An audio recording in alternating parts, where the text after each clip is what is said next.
미국의 세들백 교회가 아주 건강한 교회로 유명합니다. 그리고 릭 웨렌 목사님이 굉장히 유명하신 분이 됐습니다. 오바마 대통령 취임식 때 기도하신 분이죠. 이분이 아주 베스트셀러를 썼습니다. 그리고 그 내용은 그렇고 그분이 교회를 분석했습니다. 교회의 특성들을 잘 분석해서 교회의 성격을 여러 가지로 말하고 있습니다. 교회의 특성이 여러 가지가 있는데 그 중에서 전통에 따라 움직이는 교회가 있다고 했습니다. 그러니까 교회의 모든 것이 전통에 따라 움직이는 거예요. 그래서 우리 교회는 언제나 이런 식으로 해왔어. 그러니까 이런 식으로 해야 돼. 그러니까 전부 다 전통적인 것을 중요시해가지고 그렇게 한다는 것입니다. 과거만 들추는 교회고 전통을 제일로 생각하는 교회가 있다는 거죠. 그리고 어떤 교회는요, 인물에 의해서 움직이는 교회도 있다는 것입니다. 지도자가 어떻게 하느냐에 따라서, 목사가 대표면은 목사님에 따라서, 장로가 대표이면 장로에 따라서 움직인다는 것이죠. 그 지도자의 그 지도를 따라서 움직이는데 뭐 한마디 할 수도 없고 하지도 않고 그냥 나가는 거죠. 인물에 의해서 움직이는 교회가 있다. 그리고 세 번째는 재정에 의해서 움직이는 교회가 있대요. 그래서 이러한 재정에 의해서 움직이는 교회는 항상 생각하는 것이 예산이 얼마 들까? 돈이 얼마 있지? 뭘 할 수 있을까? 그래, 재정 안에서만 움직이는 교회가 있다는 거예요.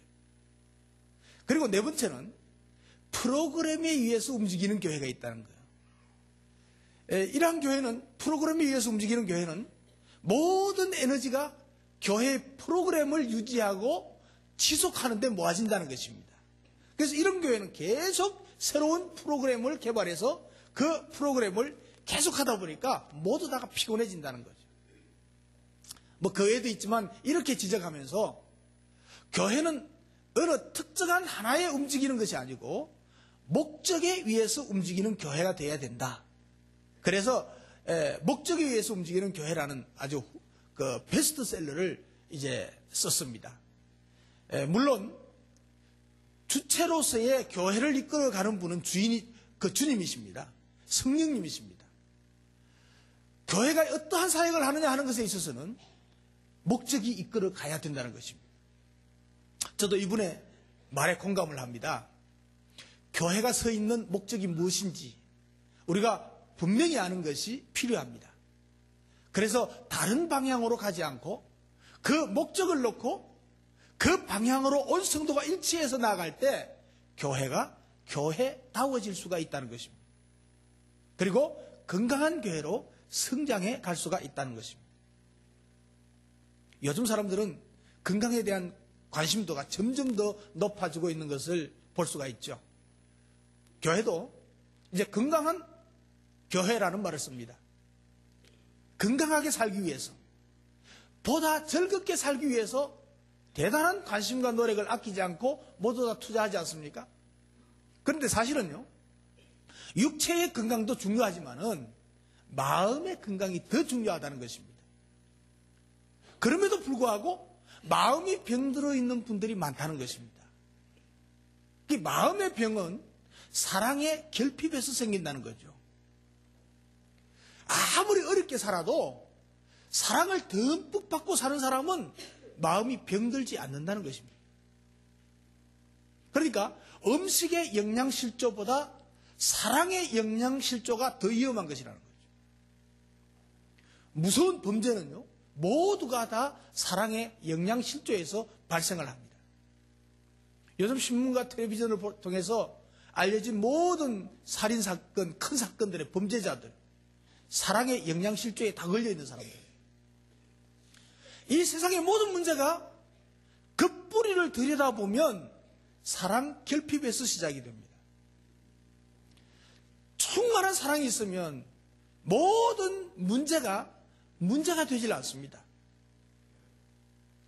아프리카에서 지금도 많은 사람들이 굶어 죽고 있습니다. 미국 사람들은 날마다 아프리카 사람들요 50명을 먹여 살릴 수 있는 돈으로 개에게 투자한답니다. 애완견에게 투자한대요. 우리 아이들은요, 몇 번 가지고 놀다가 실적이 나면 버릴 장난감을 많이 삽니다. 몇 푼 안 되는 돈이라고 생각합니다.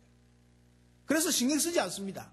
그런데 그 장난감 하나 값이면 아프리카 아이들이 여러 날 먹을 식량을 살 수 있다는 거예요. 그렇다고 해서 뭐 애완견을 기르지 말라는 것이 아닙니다. 장난감을 사지 말라는 말도 아닙니다. 적어도 애완견에게 기울이는 그 정성과 사랑을 불쌍한 이웃에게 줄 수 있는 마음을 갖자는 거죠. 사랑의 마음을 갖자는 거죠. 여러분, 이 세상에서 굶주림은요, 양식이 모자라서가 아닙니다. 가진 것을 나누는 사랑이 부족하기 때문에 그렇습니다. 선진국들은요, 먹을 양식을 얼마 쌓아놓고요. 우리나라도요, 몇 년 먹을 양식을 쌓아놓고 있습니다. 이 지구상에 제일 필요한 것이 뭐냐? 사랑입니다. 여러분의 가정에 필요한 것도 큰 아파트를 구입하기 이전에 사랑입니다. 사랑. 아이들을 잘 키워서 명문 대학에 보내는 것보다도 그 이전에 사랑이 먼저라는 거예요. 예수님께서는 이 사실을 잘 알고 계셨습니다. 그러므로 이 세상에서 가장 필요한 것은 사랑이라고 말씀하고 있습니다. 오늘 성경에 보면요, 한 서기관이 예수님께 질문을 했습니다. 성경에 나와 있는 많은 계명들 중에 무슨 계명이 제일 중요합니까? 물었습니다. 그 당시 유대인들은요, 613개의 계명이 있었습니다. 자기들 나름대로는 율법을 다 정리한 것이라고 말하고 있죠. 이렇게 많은 그 계명 중에 제일 중요한 것이 뭡니까? 라고 물었습니다. 예수님께서는 서슴없이 대답했습니다. 네 하나님을 사랑해라. 그리고 내 이웃을 사랑해라. 이것을 말하고 있습니다. 사랑하라는 계명이 제일 중요하다는 것입니다. 예수님은 위대한 선생님입니다. 여러분, 좋은 선생님은요, 어려운 것을 쉽게 설명할 수가 있습니다. 그게 좋은 선생님입니다. 좋은 설교자는요, 어려운 성경을 쉽게 설명해주는 설교자가 좋은 설교자예요. 그래서 저도 좋은 설교자입니다. 실력이 없는 선생님은요, 쉬운 것을 어렵게 가르칩니다. 예. 그러니까 613개나 되는 이 계명을 일일이 기억해서 지킨다는 것은 쉬운 일이 아닙니다. 불가능한 일입니다. 계명 자체를 기억하는 것도 어렵습니다. 여러분, 10계명 다 기억하세요? 10계명도 다 기억 못하는데. 그래서 예수님은 613개의 계명을 지키는 간단한 방법을 오늘 가르쳐주고 있습니다. 하나님을 사랑하고 이웃을 사랑하면 모든 계명을 다 지킨 것이나 다를 것이 없다. 그렇게 말씀하고 있습니다. 예. 그럼 어떻게 사랑할 것인가? 네 마음을 다하고 네 목숨을 다하고 내 뜻을 다하고 내 힘을 다 해서 사랑해라. 이 말을 간추리면요, 한마디입니다. 네 모든 것을 바쳐서 사랑해라. 하나님을 사랑하되 반쯤 사랑하고 되는 대로 형편 닿는 대로 사랑하는 것이 아니고 하나님을 사랑하는데 모든 것을 다 사용해라. 그리고 네 자신을 사랑하는 것 같이 이웃을 사랑하라고 하시고 있습니다. 그러니까 여러분, 사랑할 대상을 잘 봐야 됩니다. 술을 사랑하고 노름을 사랑하고 쾌락을 사랑하면 많은 에너지를 낭비하게 됩니다. 그리고 정신적인 고통이 따릅니다. 그리고 물질도 다 나갑니다. 이스라엘 백성들이요, 우상을 사랑했다가 얼마나 큰 낭패를 보게 되었습니까? 이게 구약 성경에 전부 다 기록입니다. 하지만 하나님을 사랑하는 사람들은 힘을 얻습니다. 하나님을 사랑하는 사람들은 손해보지 않습니다. 하나님을 사랑하는 사람들은 약할 때에 힘을 받습니다. 문제가 있을 때 그 문제 해결을 받고 기적을 체험하게 될 줄로 믿습니다. 모든 일은요, 하나님을 사랑하는데 초점을 맞추는 것이 승리의 비결입니다. 축복의 비결입니다. 행복하게 되는 비결입니다. 여러분, 진실로 사랑하면요, 좀 실수해도 그게 문제가 되질 않습니다. 인생을 살아가면서 얼마나 많은 일들이 생깁니까? 그러나 사랑하면 거의 다 문제가 되지 않습니다. 여러분 자식들을 키우는데 얼마나 문제들을 많이 만들어냅니까? 근데 그게 무슨 문제가 됩니까? 한번 꾸짖고 나면 끝나는 거예요. 인생 대부분의 문제들이 사랑하지 않기 때문에, 사랑이 없기 때문에 발생하는 문제들이라는 사실입니다. 여러분, 주변 사람의 잘못된 습관 때문에 화가 납니까? 나에게 괴로움을 주는 사람 때문에 고통을 당합니까? 그러나 진실로 그 사람을 사랑한다면 문제가 되질 않습니다. 주변 사람의 행동이 자꾸 거슬리고 하는 짓마다 믿게 보입니까? 화가 납니까? 왜 그렇습니까? 그 사람에 대한 사랑이 부족하기 때문이라는 것을 알아야 합니다. 다시 말하면 사랑하지 않으면 결코 자신이 행복해질 수 없다는 것입니다. 내가 속상하고 믿고 죽이고 싶고 그렇게 원수같이 생각되는 내가 어떻게 행복합니까? 그건 불가능한 거예요. 그러니까 행복하게 살 수 있는 비결도 사랑이 있다는 사실입니다. 그래서 오늘 설교 제목이 뭐냐 하면 사랑은 행복입니다. 따라합시다. 사랑은 행복입니다. 옆 사람 보고 한 번 더요. 우리 사랑하고 사십시오. 사랑하면 행복하게 지겠대. 그런데 사랑은 행복인데 이 사랑을 어떻게 실천할 수 있는가? 먼저 하나님을 사랑해야 행복하다고 말씀하고 있습니다. 옆 사람 보고 하나님을 사랑하십시오. 이거는 뭐 경상도니까 어쩔 수가 없습니다. 하나님을 사랑해야 행복합니다. 하나님을 사랑할 수 있는 비결은요, 하나님이 나를 얼마나 사랑하시는가를 아는 거예요. 하나님의 사랑의 그 넓이와 높이와 깊이를 알면 하나님을 사랑하지 않을 수가 없어요. 하나님을 사랑하면 내가 행복해진다는 말이에요. 여러분, 아이들이 노는 것을 지켜보고 공원 벤치에 떡 앉아 있습니다. 놀이터에. 그 부모는요, 아이들이 뛰노는 그 자체가 기쁨입니다. 그 공원에서 놀이터에서 막 뛰어놀고 모래로 장난을 하고 나무잎 가지고 놀고 뭐 가지고 놀고 넓은 공원에서 뛰어다니고 행복하게 놀고 있는 아이들의 모습을 보는 것은 부모에게는 설명할 수 없는 기쁨이요 행복입니다. 그렇죠? 이해해야죠 그럴 때는. 그리고 그렇게 아이가 사랑스러울 수가 없습니다. 그러나 그 아이는요, 자기 아빠가, 자기 엄마가, 자기 할머니가 그렇게 저 때문에 얼마나 사랑하고 기뻐하는지를 모릅니다. 전혀 모릅니다. 거의 모릅니다. 여러분, 하나님이 우리를 그분의 자녀라고 하지 않았습니까?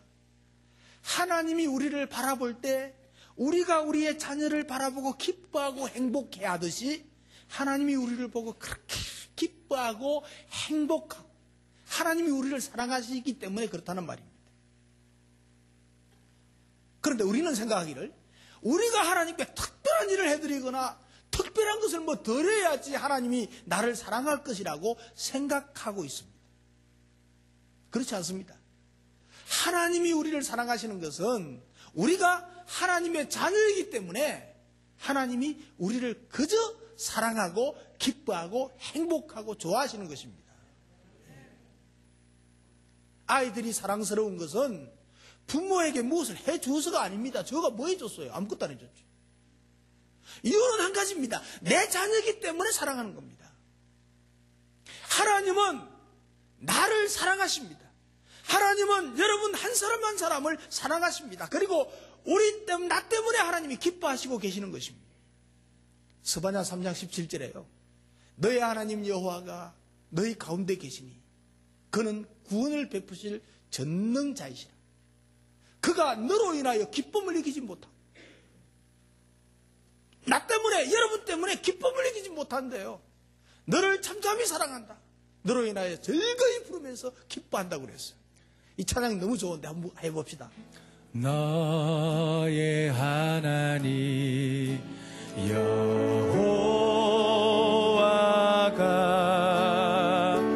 너의 가운데 계시니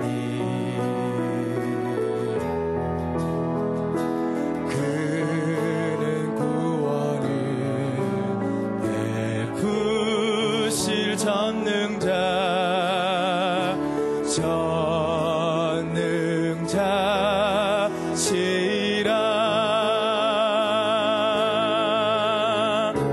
그가 너로 인하여 기쁨을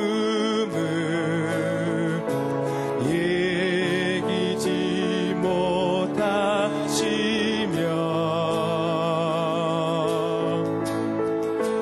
너를 잠잠히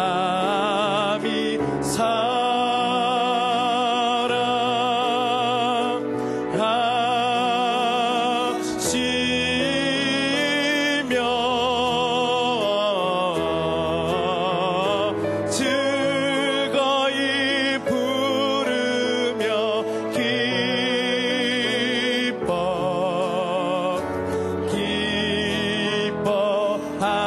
기뻐하시리라.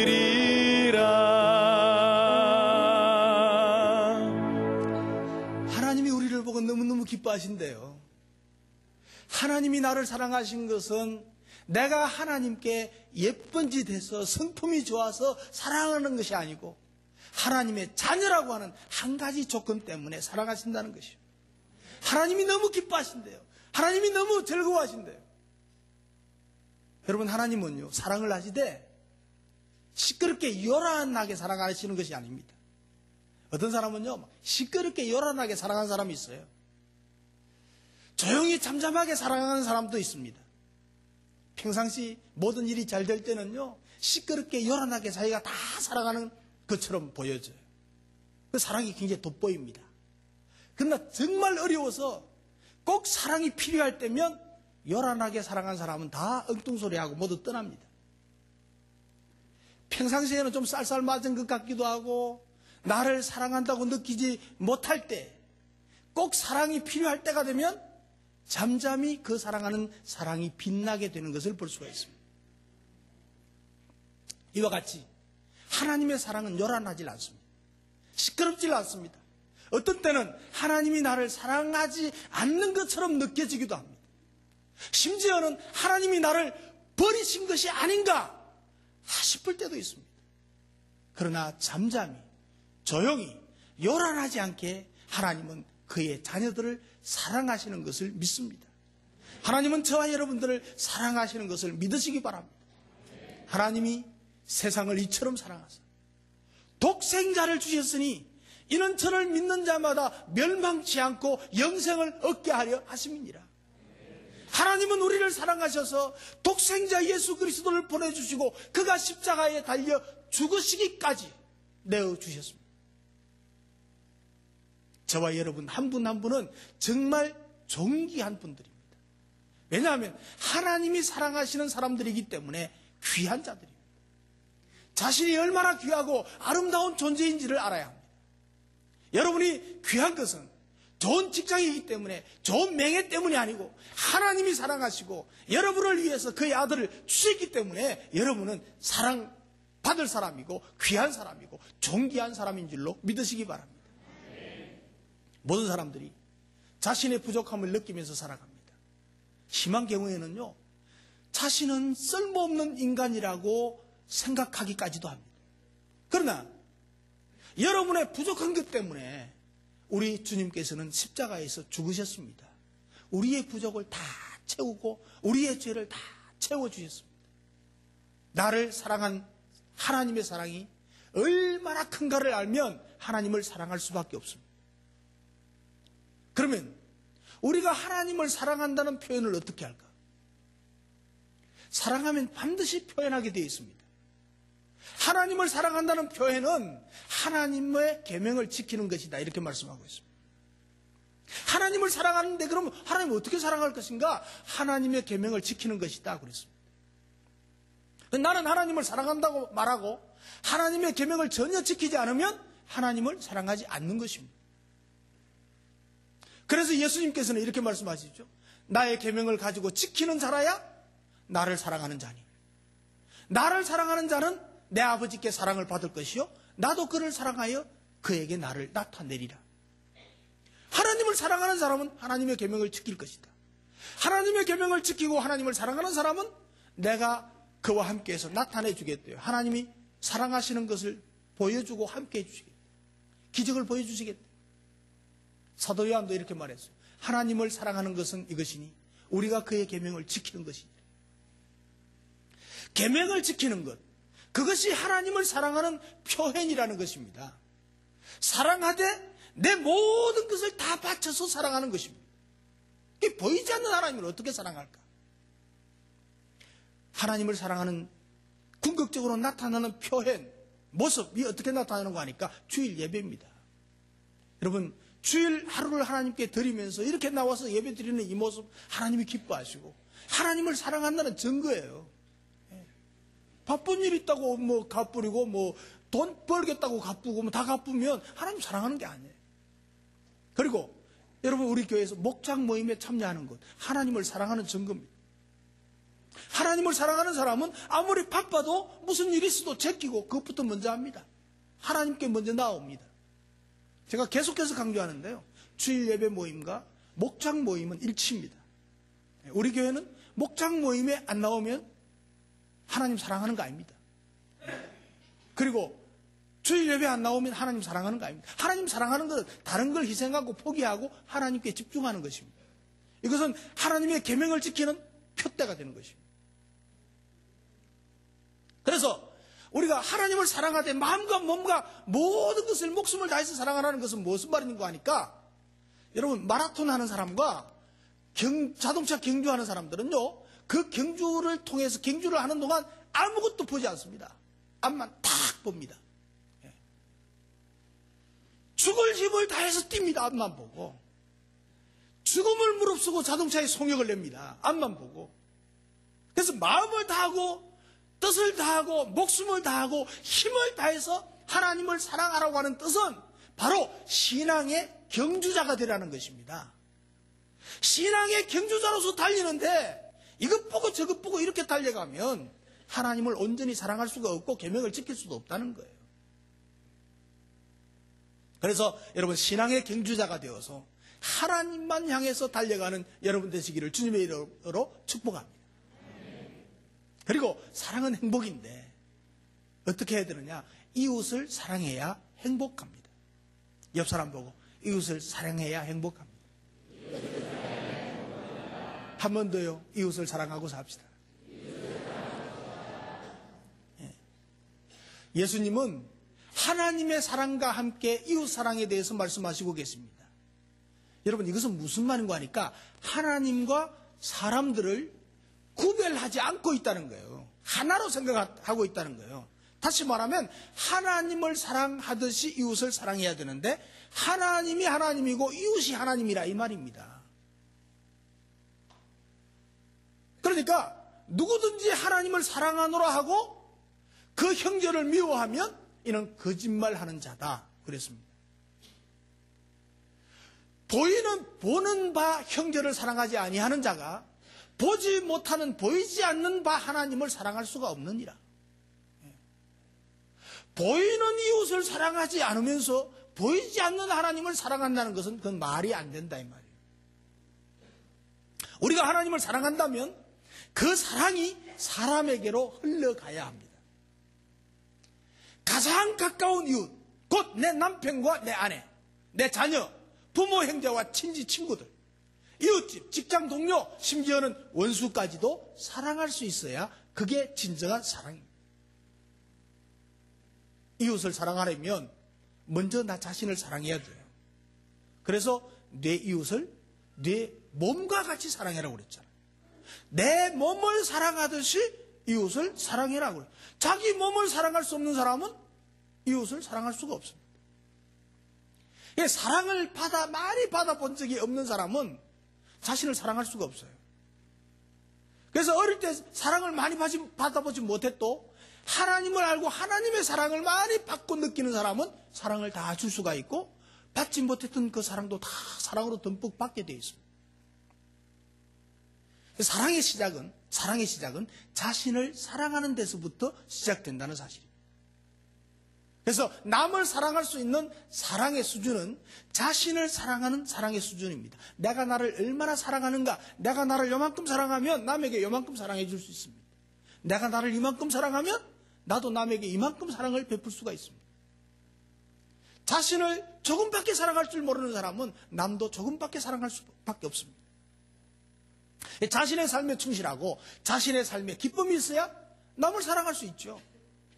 따라서 이웃을 사랑하고자 하는 사람은 자신을 귀하게 여기고 자신을 잘 가꾸어 나가야 된다는 것입니다. 여러분, 사람의 욕망은요, 그 어떤 것으로도 무엇으로도 채울 수가 없다는 사실 아십니까? 아무리 돈을 많이 벌어도 만족은 없습니다. 꿈 깨세요. 예. 아무리 높은 지위에 올라가도 마음의 허전함은 채워지지 않습니다. 꿈 깨야 합니다. 이 세상에 무엇도 사람을 만족시킬 수가 없습니다, 여러분. 그럴 수밖에 없는 것이 인간은 천하보다도 크기 때문에 그렇습니다. 예수님 말씀입니다. 사람이 만일 온 천하를 얻고도 제 목숨을 잃으면 무엇이 유익하리요? 사람이 무엇을 주고 제 목숨을 바꾸겠느냐? 사람의 목숨은 천하보다도 크다. 사람이 천하보다도 큰데 100평짜리 아파트가 사람의 마음을 채울 수가 없다는 거예요. 예? 주식 100만 주가 사람의 마음을 채울 수가 없다는 거예요. 사람보다도 더 큰 것이 있어야 채울 수가 있습니다. 그래서 사람보다 더 큰 것이 뭔가? 하나님입니다. 하나님. 그러니까 이웃을 사랑하고 섬기는 것은 내가 행복하게 되는 비결입니다. 내가 사랑을 가지고 나만큼 큰 것, 나보다 더 큰 하나님을 나에게 채울 때 그게 행복이 있는 것입니다. 우리 교회는 정말로 잘 섬깁니다. 목장에서의 섬김은요, 정말 감동 자체입니다. 1년 전에 우리 어떤 목원이 남편이 암투병으로 병원에 입원했었습니다. 근데 우리 목장 식구들이, 우리 교인들이 얼마나 잘 섬겼는지요. 가서 위로하고 기도해주고 베풀고, 그 사랑을 옆에 있는 환자께서 가만히 보고 감동을 받았어요. 그래서 자기가 예수 믿겠다고. 그래서 예수 믿었어요.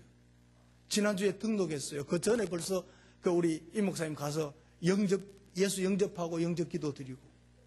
근데 오늘 그 환자분이요, 너무 우리 교회 오고 싶다고 해서 오셨대요. 오셨습니까? 어디 계십니까? 아, 거기 계시네. 예, 우리 박수 한번 격려하시죠.